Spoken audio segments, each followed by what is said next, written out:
Hi hello friends, இன்றைக்கி mutton தலைக்கறி எப்படி பண்ணுறதுன்னு பார்ப்போம். கிரேவி இது வந்து நேச்சுரலாகவே இந்த மட்டன் தலைக்கறிக்கு வந்து ஒரு டேஸ்ட் இருக்கும். இந்த கிரேவி வந்து ரொம்ப ரொம்ப நல்லாயிருக்கும். ரொம்பவே ரொம்ப டேஸ்டியாக இருக்கும். ப்ளஸ் ஹெல்த்துக்குமே ரொம்ப நல்லது. மட்டனோட ஒரு பார்ட்ஸுமே நமக்கு ரொம்ப நல்லது. ஸோ இது வீட்டில் கண்டிப்பாக ட்ரை பண்ணி பாருங்கள். ஃபஸ்ட்டு மட்டன் தலையை வந்து நல்லா வாஷ் பண்ணி வாங்கிக்கோங்க. தலையை வந்து சம்டைம்ஸ் வந்து அப்படியே வந்து பச்சையாக கட் பண்ணிடுவாங்க. நீங்கள் என்ன பண்ணுங்கள், மேலே இருக்க ஸ்கின்னில் வந்துட்டு கொஞ்சம் சூடு காமிச்சு அந்த மாதிரி கட் பண்ணி வாங்கிக்கோங்க க்ளீனாக. அதே மாதிரி பழைய மட்டன் தலையை வாங்காதீங்க, அது சமைக்கும் போதும் கசக்கும். நான் இதை வந்து எக்ஸ்பீரியன்ஸ் பண்ணியிருக்கேன். ஸோ ஃப்ரெஷ்ஷாக இருக்க மட்டன் தலை மட்டும் வாங்கிக்கோங்க. அதுக்கப்புறம் நல்லா வாஷ் பண்ணி மஞ்சள் போட்டு நல்லா வாஷ் பண்ணி எடுத்து தனியாக வச்சுக்கோங்க. அதுக்கப்புறம் ப்ரெஷர் குக்கர் எடுத்துக்கோங்க. அதில் ஆயில், கடுகு, சோம்பு போட்டுட்டு ஆனியன் வந்து நான் 2.5 மீடியம் சைஸ் எடுத்துக்கிட்டேன்.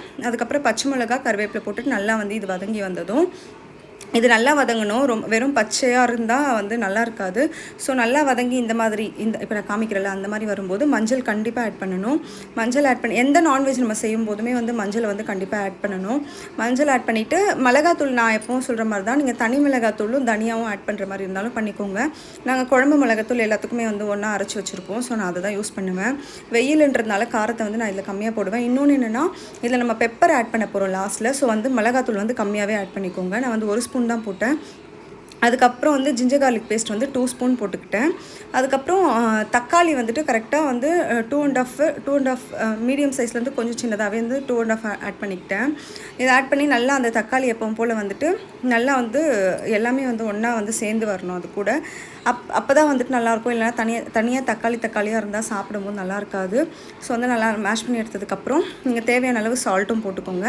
அப்புறம் நல்லா வாஷ் பண்ணி வச்சுருக்க மட்டன் தலைக்கறி எடுத்து இதில் போட்டுட்டு நல்லா வந்து ஈவனாக மிக்ஸ் பண்ணி விட்டுட்டு தண்ணி வந்து தேவையான அளவு வச்சுக்கோங்க. நிறைய தண்ணியெல்லாம் வச்சிடாதீங்க. நான் வந்து இது கரெக்டாக வந்து ஒரு 1.5, அதாவது அது நம்ம அந்த மட்டனோட தலைக்கறி வந்து முங்குற அளவுக்கு தண்ணி விட்டால் போதும். விட்டுட்டு அதுக்கப்புறம் சால்ட் வந்து செக் பண்ணிக்கோங்க. எனக்கு சால்ட் கம்மியாக இருந்து நான் கொஞ்சம் ஆட் பண்ணிக்கிட்டேன். உப்பு காரெல்லாம் செக் பண்ணதுக்கப்புறம் கரெக்டாக 4 விசில் வச்சுக்கோங்க. 3 வந்து ஹை ஃப்ளேம்லேயும், லாஸ்ட் ஒன் வந்து மீடியம் கூட இல்லை, லோவில் வச்சுட்டு 4 விசில் வச்சா போதும், வெந்துடும். அதுக்கப்புறம் நீங்கள் ஆன் பண்ணதுக்கப்புறம் நல்லா வந்து அதை ஸ்பீடில் வச்சு கொதிக்கட்டும். ரொம்ப நேரம் கிடையாது, ஒரு 2 to 3 மினிட்ஸ் வந்து தண்ணியாக இருந்ததுன்னா கொஞ்சம் நேரம் நல்லா கொதிக்க விட்டுக்கோங்க. அதுக்கப்புறம் வந்துட்டு பெப்பர் ஆட் பண்ணணும். பெப்பர் வந்துட்டு நான் கரெக்டாக 1 ஸ்பூன் ஆட் பண்ணிக்கிட்டேன். ஏன்னா இது பெப்பர் தான் வந்து இன்னும் டேஸ்ட் கொடுக்கும். பெப்பர் ரொம்ப நல்லதும் கூட நம்ம உடம்புக்கு. ஸோ பெப்பர் ஆட் பண்ணிவிட்டு கொத்தமல்லி லாஸ்ட்டில் தூவி ஆஃப் பண்ணிவிட்டு இது கூட ரைஸ் வச்சு சாப்பிட்டிங்கன்னா ரொம்பவே டேஸ்ட்டாக இருக்கும். நான் முன்னாடியே சொல்ல மாதிரி தலைக்கறிக்கு வந்து ஒரு டேஸ்ட் இருக்கும். அது வந்து இஞ்சி பூண்டு நீங்கள் கண்டிப்பாக நிறைய ஆட் பண்ணணும். கம்மியாக ஆட் பண்ணிங்கனாலும் அதோட ஸ்மெல் நிறைய பேருக்கு பிடிக்காது. ஸோ வந்து நம்ம இது தலைக்கறி வந்து கரெக்டாக பண்ணால் தான் டேஸ்ட் நல்லா வரும். இந்த வீடியோ உங்களுக்கு பிடிச்சிருந்தா லைக் பண்ணுங்கள், ஷேர் பண்ணுங்கள், மறக்காமல் சப்ஸ்கிரைப் பண்ணுங்கள். Thank you so much. பாய்.